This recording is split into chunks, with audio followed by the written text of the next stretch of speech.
यार दोस्तों, लॉकडाउन समय में फाइनेंशियल क्राइसिस आने के बाद बहुत सारे हमारे निवेशक या कस्टमर लोन की ईएमआई या फिर क्रेडिट कार्ड का बिल या एनबीएफसी कंपनियों द्वारा प्रोवाइड किया गया लोन की ईएमआई नहीं भर पा रहे हैं। और एनबीएफसी कंपनियां तो डायरेक्ट फोन के ऊपर ये भी बोलती हैं कि या तो आप लोन पेड कर दीजिए या ईएमआई पेड कर दीजिए, नहीं तो हम आपका सिबिल स्कोर खराब कर देंगे। आज इस वीडियो में मैं पूरी बारीकी से आपको बताऊंगा कि एक्चुअली सिबिल स्कोर होता क्या है, इसकी शुरुआत कब हुई, क्यों हुई और आप अपना सिबिल स्कोर कैसे ठीक कर सकते हैं और कंपनियां कैसे आपके सिबिल स्कोर को इंपैक्ट कर सकते हैं। तो दोस्तों प्लीज वीडियो को शुरू से लास्ट तक देखते रहिएगा। इस वीडियो में मैं सिबिल स्कोर के बारे में आपको एक एक पॉइंट क्लियर कर दूंगा। सबसे पहले मैं आपको सिबिल स्कोर से पहले लेके चलता हूं फ्लैशबैक में, यानी साल 2000 से पहले।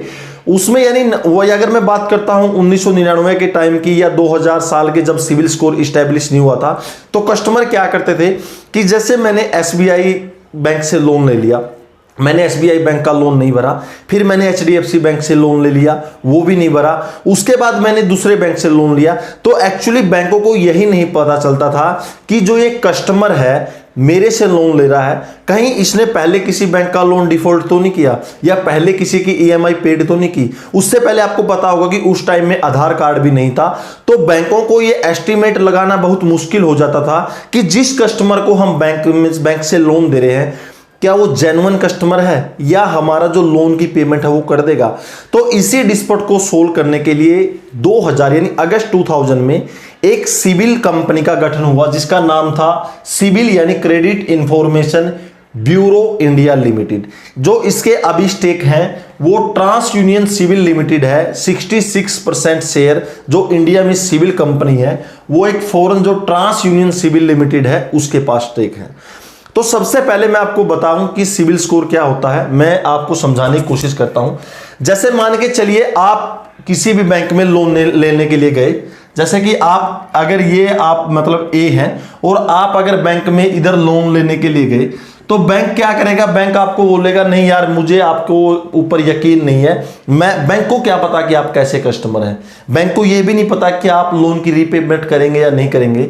तो बैंक तुरंत क्या करेगा, तुरंत सिबिल कंपनी है जो क्रेडिट स्कोर कंपनी है उसको तुरंत इन्फॉर्म करेगा और पूछेगा कि जो कस्टमर मेरे पास लोन लेने के लिए आया है क्या वह लोन पेमेंट कर देगा। तो सिबिल स्कोर जो कंपनी है तुरंत आपके पैन कार्ड से एक्टिवेट हो जाएगी और आपका जो सिबिल स्कोर है उसको देखेगी कि इसका सिबिल स्कोर क्या है। जो सिबिल स्कोर रहता है उसकी रेंज रहती है 300 से लेकर 900 के बीच में। आपने इस तरह से ग्राफ देखा होगा, इधर 100 200 300 ऐसे रहता है, यानी 300 से लेकर 900 के बीच में सिबिल स्कोर रहता है। और आपका जो अच्छा सिबिल स्कोर मानते हैं यानी 750 से ऊपर का जो स्कोर है उसको अच्छा सिबिल स्कोर में गिनती करते हैं। तो जैसे इस बैंक सिबिल स्कोर कंपनी को कांटेक्ट करेगा तो सिबिल स्कोर वाली कंपनी तुरंत आपका डाटा बैंक को दे देगी। अगर आपका सिबिल स्कोर 750 से ज्यादा है तो बैंक आपको तुरंत लोन दे देगा विदाउट किसी प्रॉब्लम से। अगर आपका जो सिबिल स्कोर है 500 से लेकर अगर 750 के बीच में है तो आपको थोड़ी बहुत प्रॉब्लम हो सकती है बैंक से लोन लेने में, और अगर आपका सिबिल स्कोर और भी नीचे है तो फिर आपको मेरे हिसाब से लोन नहीं मिलेगा। कुछ कस्टमर ऐसे हैं अगर बैंक में लोन लेने जाएंगे तो उनके क्रेडिट हिस्ट्री में इस टाइप के वर्ड देखने को मिल सकते हैं, एनएच या एनए, यानी नोट एनी हिस्ट्री या नोट एप्लीकेबल। मतलब उनका सिबिल स्कोर अभी तक जनरेट ही नहीं हुआ है। इसका मतलब क्या है कि उस कस्टमर ने, उस निवेशक ने आज से पहले ना तो कोई क्रेडिट कार्ड है वो यूज किया है, ना ही बैंक से कोई लोन लिया है, न ही ईएमआई के ऊपर कोई सामान लिया है, और ना और कोई जो लेंडिंग इंस्टीट्यूट है उनसे किसी भी तरह का सामान या कुछ भी लिया है। तो उनके लिए इशू नहीं है, एक्चुअली उन्होंने अभी तक शुरुआत ही नहीं की है अपने क्रेडिट स्कोर की। तो उसके लिए भी मैं कुछ टिप्स बता दूंगा। सबसे पहले हम जानते हैं कि जो क्रेडिट कंपनी है, जो स्कोर कंपनी यानी सिबिल स्कोर है, आपका बनता कैसे है। जैसे ही आप किसी भी बैंक में लोन लेने के लिए जाते हैं और आप इनिशियली जब भी उसके अंदर लोन के लिए वो करते हैं, तो जितने भी ये बैंक है या क्रेडिट कार्ड कंपनी है सभी को, चाहे वो प्राइवेट बैंक हो या सरकारी बैंक हो, सभी बैंकों को सिबिल स्कोर की मेंबरशिप लेनी पड़ती है। यानी ये सिबिल स्कोर जो कंपनी है उसके मेंबर बन जाते हैं। और जैसे ही मान के चलिए मैंने अपने पैन कार्ड से कोई भी लोन अप्लाई किया तो तुरंत ये पूरा डाटा सारे बैंक कोई भी प्राइवेट कंपनी हो, कोई भी प्राइवेट बैंक हो, कोई भी प्राइवेट लैंडिंग इंस्टीट्यूट हो, वो सारे सिविल डाटा इसके अंदर मतलब सिविल स्कोर के अंदर भेज देते हैं। तो ये सिविल स्कोर आपका मेंटेन करता रहता है, और जब भी आप लोन लेने के लिए बैंक में जाएंगे तुरंत आपका सिविल स्कोर चेक किया जाता है और उसी पे आपको लोन दिया जाता है। अब मैं बात करता हूं कि सिविल स्कोर कैसे बनता है और क्या क्या इसके अंदर रहते हैं, मतलब आपका सिविल स्कोर कैसे क्रिएट होता है। सबसे पहले जो सिविल स्कोर है, आपने कोई भी लोन ईएमआई अगर ली है तो सिविल स्कोर का उसके ऊपर इंपैक्ट पड़ता है। और अगर आपने 6 महीने, पिछले 6 महीने के अंदर या जब भी आपने लोन लिया है, अगर आपने ईएमआई सारी सही समय पर पेड किया तो आपका सिविल स्कोर बहुत अच्छा रहेगा। उसके बाद आपकी जो पेमेंट हिस्ट्री है वो भी चेक की जाती है।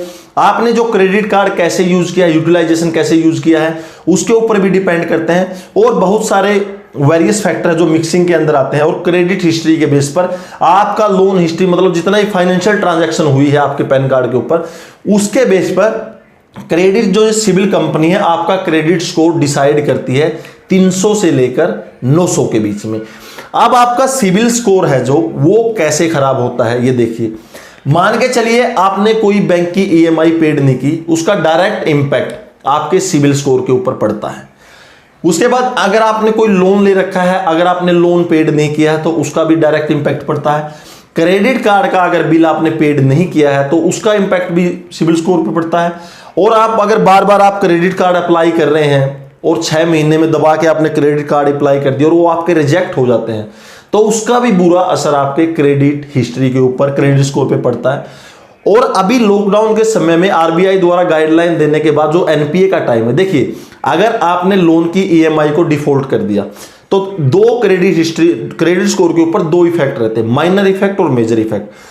अगर आपने 90 दिनों तक क्रेडिट जो लोन है अगर आपने वो पेड नहीं किया तो माइनर इफेक्ट आपके ऊपर पड़ता है। लेकिन जैसे ही आपका लोन 90 दिन से ज्यादा हो जाता है, यानी वो एनपीए में चला जाता है, नॉन परफॉर्मिंग एसेट, तो उसी टाइम क्या होता है, इसका जो मेजर इफेक्ट है आपके क्रेडिट स्कोर पर पड़ता है और क्रेडिट स्कोर 1-2 महीने के अंदर आपका बुरी तरह से नीचे आ जाएगा। और जब भी आप दोबारा बैंक में लोन, ईएमआई या किसी तरह भी ट्रांजैक्शन जैसे क्रेडिट कार्ड लेने जाएंगे तो आपको वो चीजें नहीं मिलेंगी, क्योंकि आपका सिविल स्कोर गिर चुका है। तो अभी एनबीएफसी कंपनियां बोल रही हैं कि हम आपका सिविल स्कोर, क्रेडिट स्कोर ऐसे गिरा देंगे। आरबीआई की गाइडलाइन आ चुके हैं 3 मंथ मोराटोरियम के लिए, तो इस दौरान विश्वास मानिए कोई भी एनबीएफसी कंपनी आपके सिविल स्कोर को इंपैक्ट नहीं कर सकती जब तक मोराटोरियम टाइम फिनिश नहीं हो जाता। उसके बाद ये चीजें आपने देख लिया होगा कि जो सिविल स्कोर कंपनी है वो एक बिचौलिए का काम करती है हमारे और बैंक के बीच में। यानी जैसे ही आप लोन लेते हैं तो सबसे पहले अगर आप मान के चलिए, आपने लोकल उसमें भी देखा होगा, बोलते हैं यार मेरे को क्या विश्वास, तो बीच में जो बिचौलिया बनता है ना, तो ये सिविल स्कोर कंपनी ऐसे काम करती है। और सभी बैंक, चाहे वो बैंक हो या एनबीएफसी कंपनी हो, कैशबिन होगी, बजाज फिंसर्व होगी, इस सभी इसके मेंबर रहते हैं।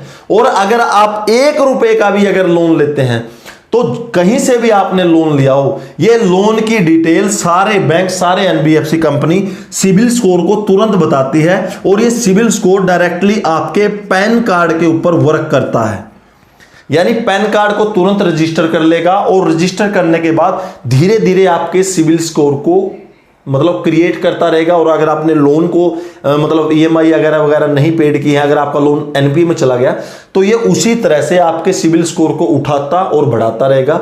750 से ज्यादा का सिविल स्कोर अच्छा माना जाता है।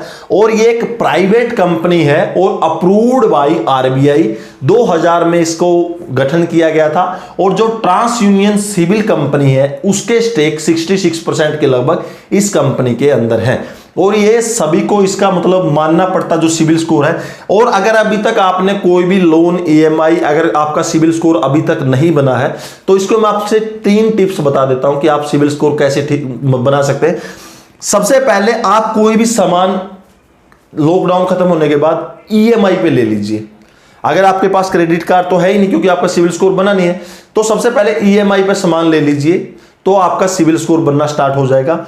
नहीं तो आप एफडी के बेस पे भी क्रेडिट कार्ड ले सकते हैं, यानी credit card against fixed deposit वो ले लीजिए, उससे भी आपका सिविल स्कोर बनेगा।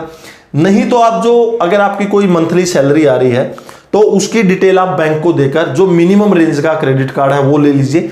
उससे भी आपका जो ये NA या NH आपको दिखाई दे रहा है ना, नोट एनी हिस्ट्री या नोट एप्लीकेबल, तब से आपका सिविल स्कोर मेंटेन होना शुरू हो जाएगा। यानी आपका पैन कार्ड एक बारी बैंक में रजिस्टर्ड हो गया, आपने कोई भी लोन EMI कुछ भी ले लिया, तो तुरंत आपका क्रेडिट स्कोर या क्रेडिट हिस्ट्री क्रिएट होना शुरू हो जाती है। तो दोस्तों ये थी पूरी हिस्ट्री। सिविल स्कोर क्या होता है, सिविल स्कोर कैसे बनता है, सिविल स्कोर कैसे खराब होता है, और ये पूरे इंपैक्ट करते हैं कि आपने क्रेडिट कार्ड कैसे यूज किया है, लोन की EMI टाइम पर भरा है या नहीं भरा, ये पूरा पैन कार्ड पे रहता है। आपने अगर 10 रुपए का, अगर जो मान के चलिए, आप एक छोटा सा एग्जांपल दूं, पहले पोस्ट पेड बिल आते थे 300 रुपए का, ये भी आपके सिविल स्कोर के अंदर एंट्री होता था कि इतने रुपए का पोस्ट पेड बिल जनरेट हुआ है और कस्टमर ने पेड किया है, ये भी सिविल स्कोर के अंदर एंट्री। यानी किसी भी तरह का, चाहे 5 पैसे का लोन आपने किसी भी कंपनी से लिया हो, तुरंत वो कंपनी सिविल स्कोर को इसकी इंफॉर्मेशन देती है, और ये देना जरूरी है कि भाई इस कस्टमर ने, इसका पैन कार्ड ये है, इस पैन कार्ड से इतने रुपए का लोन लिया गया है, ये सिविल स्कोर है, और इसी तरह से आपका सिविल स्कोर बनता है। तो दोस्तों ये सिविल स्कोर के बारे में मैंने लगभग हर टॉपिक को क्लियर कर दिया। अगर आपको वीडियो दोस्तों अच्छी लगती है तो लाइक कर दीजिएगा।